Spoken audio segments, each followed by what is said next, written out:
Welcome back to Cooking for Real. It's been a little while. I had some things going on here, I had to take care of them, but now I'm back in full force. I've just bought an entire turkey, 59 cents a pound. You can't go wrong. There's never a wrong season for turkey. So what we're going to do today is I'm going to start with recipe number 1 for turkey, giblet gravy. We're going to do it the old-fashioned way, a slow cook, a nice long simmer for a beautiful, rich, thick gravy that we can use on multiple dishes. Now before we get started, don't forget to like, share, subscribe, and ring that notification bell so the next time I make a video, it pops up in your notification. So I have this pan set on a medium heat, and usually people use butter for this, but we're going for a healthier version. So I've added some olive oil into this pan, and I have, I have the heart. This would be the liver. That looks like kidneys. I have the neck and the tail, and actually not sure what that is. We're gonna put that all right in there and wipe my hands off. What we're going to do is simmer this. We want to brown it basically. So I'm just gonna add a little salt to get things moving along. And my severely damaged tongs, which still work, will keep this moving until it's nice and brown.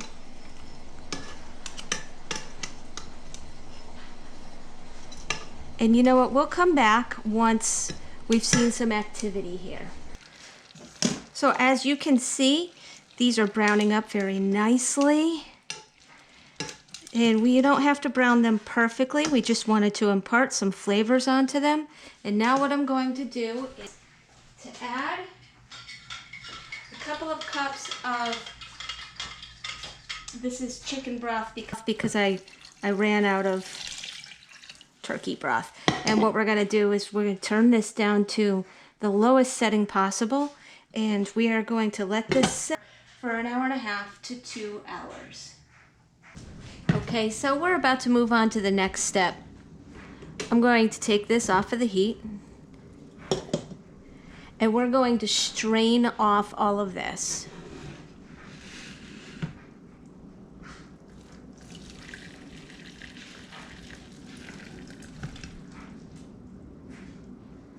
Now we're going to keep the fluid because it'll be the base of a gravy that consists of the drippings off of the turkey. But what we need to do here is we're going to let these giblets cool down so that we can handle them. Okay, so what we have here is a bunch of cooled off giblets. And what I'm going to do is chop them up, and I will take the meat out of the neck. You're looking for as fine of a dice as possible. And I have to tell you, giblets can be awful tough to cut up when they're raw, but they dice up so nice when they're cooked. Now you see how small of a dice this is? This is exactly what we're looking for. A fine chop. When it comes to the neck meat, you do want to sort of feel around because little bones will hide in there.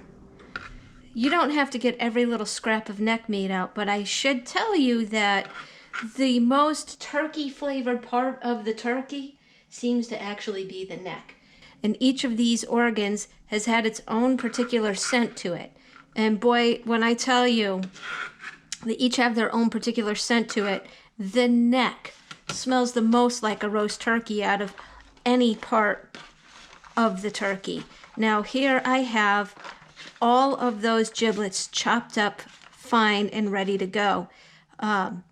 This is the container that you would get, say, cheese fries in at the bar. So you can see this is actually quite a lot of meat. It is so good not to waste this. I have the reserved stock here.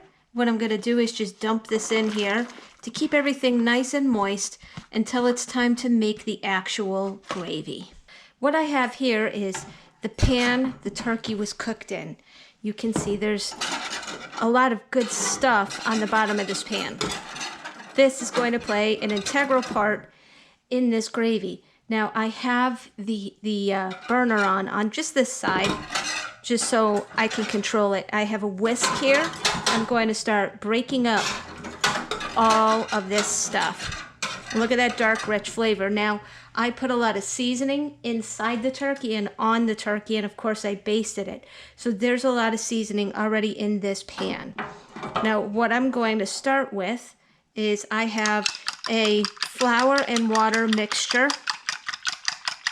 Just making sure it's beat in here. We're going to add this to the pan. Oh, see? Not quite mixed in. It's okay because the whisk will get the rest of it. We're going to move this around. Now the neat thing about making a pan gravy or a giblet gravy is you end up with a pan that's extremely easy to clean. Now here is that broth that I made from the giblets, and inside of that is of course the giblets. Let's get all of that added in there. So we're going to get this stirred in, breaking up any of those bits. And then I'm just going to let it sit and simmer for a little bit, and I'll come back on occasion and give it a nice little whisk. You can see now that this has changed color quite a lot. And it's not terribly thick, but it does have some body to it. I'm about to take this off of the heat and pour it into a bowl. We'll serve it with a spoon or a ladle because this actually makes quite a lot of gravy.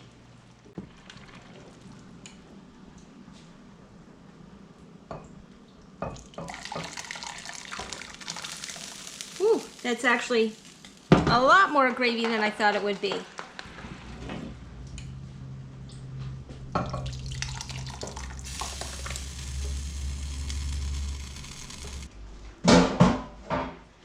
Now for reference, these are soup bowls. So as you can see, we got a ton of gravy out of this, which is going to be great because I have a full turkey over here that I am butchering just now, and potatoes on the boil. So I'll be able to make several dishes that incorporate this delicious gravy. Thank you for joining me on Cooking for Real today, where I showed you how to make my cousin Lynn's best giblet gravy. If you're going to get a turkey recipe, I recommend getting it from somebody who runs a turkey farm. Lynnie, I love you and I miss you, and we're going to put your great recipe to terrific use.